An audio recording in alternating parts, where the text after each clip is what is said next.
Hello, Mayambu, Manipuri, homemaker channel na taram na okchari. Mayam ngasidi gulab jamun na mo hujrage. Hayang Diwali ki turigi chako buda pu busu kai suloi na yare. Dum janing ba matam da tawro suyam na lai bani ko sigi gulab jamun akoi gi ready mix na siyam basa.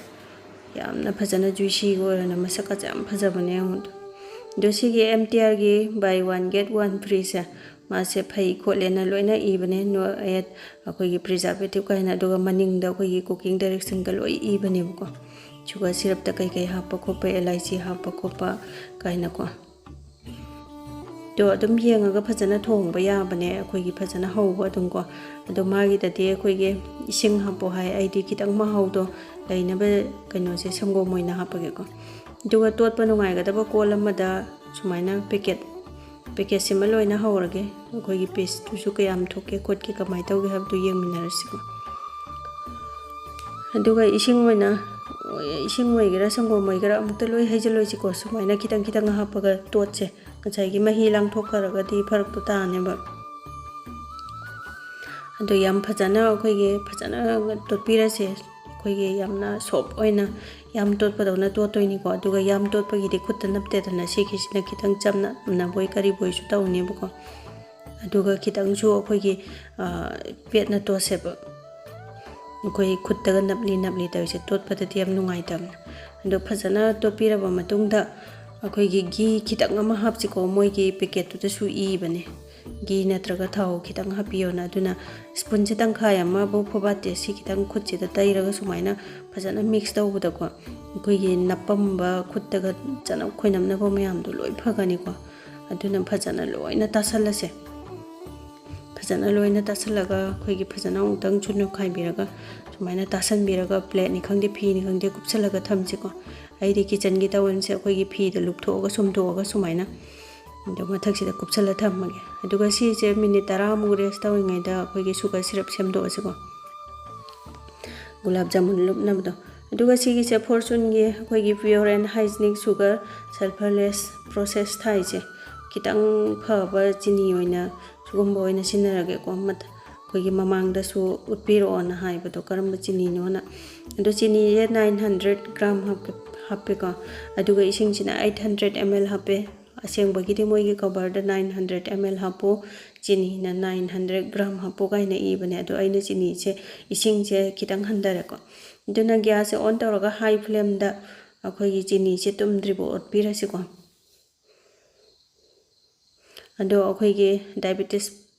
magna ba natraga di adum athum ba se chaningi dana ko duduna chini charaga su kitang phaba quality leiba oina cha seba aduga LIC che manam nungsina ba manga tro ma se gairaga thatare ko kitang saugalakpada aduga koi gi food color ne kesar ne khara hape food color se su khuchapi em bha de ko aduga kesar se lairaga di hapi yo laitraga di skip taw piro kai sumta kai de ko aduga minute ahum mari lo lawon tungda sumaina napli tawrani dukan duda thangdaraga side ta thamgra ji ko makhumje khumjalaga ingda dana aduga hoji amu gulab jamun hawna ba khang ji thangala je koi gi gas low flame da thamaga thau haijalaga thamama ji ko aduga gulab jamun do bol ta se ba ado thau se koi gi da hawbana di hena hawdoini ko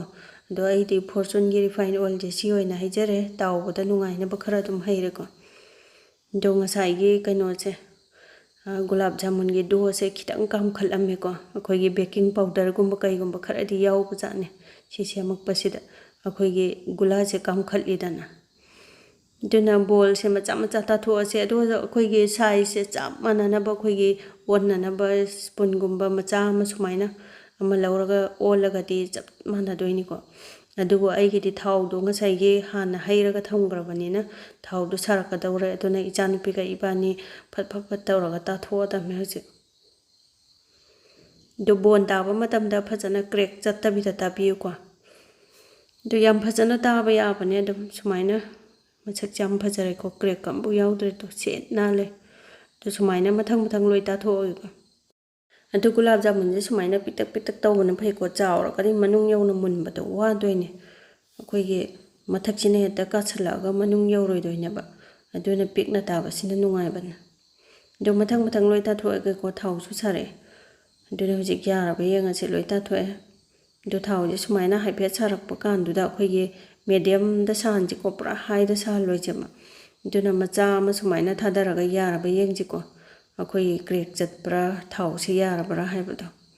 ꯑꯗꯣ ꯍꯦꯛ ꯊꯥꯗꯕꯒ ꯑꯩꯈꯣꯏꯒꯤ ꯊꯥꯎꯁꯦ ꯕꯤꯔꯤ ꯕꯤꯔꯤ ꯇꯞꯅ ꯁꯧꯖꯔꯤꯁꯦ ꯁꯤ ꯌꯥꯔꯦ ꯍꯥꯏꯅꯤꯀꯣ ꯑꯗꯨꯅ ꯉꯁꯥꯏꯒꯤ ꯒꯨꯂꯥꯞ ꯖꯥꯃꯨꯟꯒꯤ ꯗꯣ ꯕꯣꯜꯁꯤꯡꯁꯦ ꯂꯣꯏꯅ ꯃꯊꯪ ꯃꯊꯪ ꯊꯥꯗꯔꯒꯦ ꯑꯗꯣ ꯑꯩꯈꯣꯏꯒꯤ ꯊꯥꯎꯁꯦ ꯈꯥꯡꯁꯤꯗ ꯑꯩꯈꯣꯏꯒꯤ ꯈꯤꯇꯪ ꯀꯣꯝꯂꯞꯅ ꯇꯧꯕꯤꯁꯤꯀꯣ ꯉꯁꯥꯏꯒꯤ ꯃꯀꯥ ꯂꯥꯝꯅ ꯐꯖꯅ ꯇꯧꯍꯟꯁꯦꯕ ꯃꯁꯛꯁꯦ ꯐꯖꯅꯕ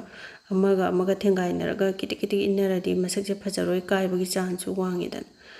ꯑꯗꯨꯒ ꯁꯨꯃꯥꯏꯅ ꯇꯞꯅ ꯐꯖꯅ ꯑꯍꯥꯟꯕꯩꯗꯣ ꯂꯦꯡꯕꯤꯁꯤꯀꯣ ꯉꯥꯛꯇꯪ ꯂꯩꯔꯒ ꯑꯗꯨꯒ ꯒ꯭ꯌꯥꯁꯁꯦ ꯑꯩꯈꯣꯏꯒꯤ ꯃꯦꯗꯤꯌꯝ ꯐ꯭ꯂꯦꯝꯗ ꯊꯝꯃꯒ ꯇꯞꯅ ꯇꯧꯕꯤꯗꯣꯏꯅꯤꯀꯣ ꯍꯥꯏ ꯐ꯭ꯂꯦꯝꯗ ꯊꯝꯕ ꯌꯥꯗꯦ ꯉꯁꯥꯏꯒꯤ ꯃꯊꯛꯁꯦ ꯃꯨꯟꯖꯜꯂꯛꯑꯅꯤ ꯃꯅꯨꯡꯅ ꯃꯨꯜꯍꯧꯔꯣꯏꯕ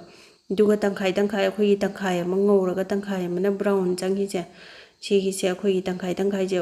ꯁꯨꯃꯥꯏꯅ ꯑꯣꯠꯄꯤꯕꯣꯏ ꯑꯣꯟꯕꯤꯕꯣꯏ ꯇꯧꯁꯤꯀꯣ ꯆꯥꯡꯁꯦ ꯆꯞ ꯃꯥꯟꯅꯅꯕ ꯑꯗꯨ ꯌꯥꯔꯛꯀꯗꯧꯔꯦ ꯍꯧꯖꯤꯛ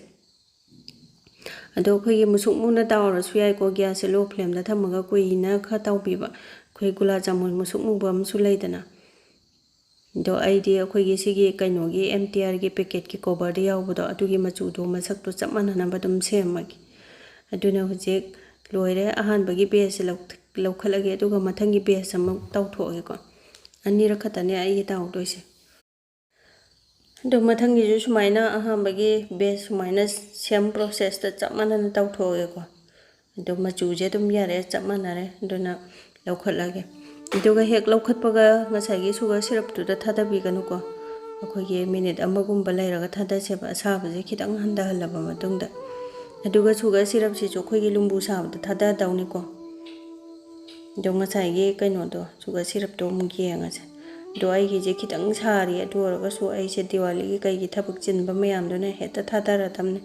ꯑꯗꯣ ꯌꯥꯝ ꯀꯨꯏꯅ ꯂꯨꯞꯄꯔꯣꯏꯒꯦ ꯑꯩꯈꯣꯏꯒꯤ ꯄꯨꯡꯒꯥꯏꯃꯨꯛ ꯑꯗꯥꯏꯃꯨꯛꯇꯪ ꯂꯨꯞꯄꯒ ꯁꯠ ꯂꯧꯅ ꯂꯧꯈꯠꯂꯒꯦꯕ ꯑꯩꯈꯣꯏꯒꯤ ꯑꯁꯥꯕꯁꯤꯗ ꯌꯥꯝ ꯀꯨꯏꯅ ꯂꯨꯞꯄꯒꯗꯤ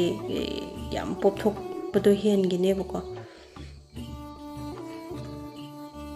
ꯑꯗꯨꯅ ꯊꯥꯡꯗꯔꯒ ꯄꯨꯡꯒꯥꯏꯃꯨꯛ ꯂꯩꯔꯒ ꯌꯦꯡꯉꯁꯤꯀꯣ ꯑꯗꯣ ꯄꯨꯡꯒꯥꯏꯃꯨꯛ ꯂꯩꯔꯀꯥꯟꯗ ꯌꯥꯝ ꯐꯖꯅꯁꯨ ꯆꯥꯎꯊꯣꯛꯑꯝꯃꯦ ꯐꯖꯅꯁꯨ ꯂꯨꯞꯊꯔꯦꯀꯣ ꯃꯍꯤꯒꯁꯦ ꯂꯣꯏ ꯆꯨꯞꯁꯜꯂꯕꯅꯦ ꯃꯅꯨꯡꯗ ꯑꯗꯣ ꯂꯦꯡꯕꯗꯁꯨ ꯀꯩꯝꯇ ꯇꯧꯗ꯭ꯔꯦ ꯑꯃꯇꯪꯁꯨ ꯈꯥꯏꯗꯣꯛꯑꯒ ꯎꯠꯆꯔꯛꯑꯒꯦꯀꯣ ꯑꯗꯣ ꯃꯥꯒꯤ ꯃꯅꯨꯡꯗꯣ ꯀꯃꯥꯏꯅ ꯇꯧꯒꯦ ꯍꯥꯏꯕꯗꯣ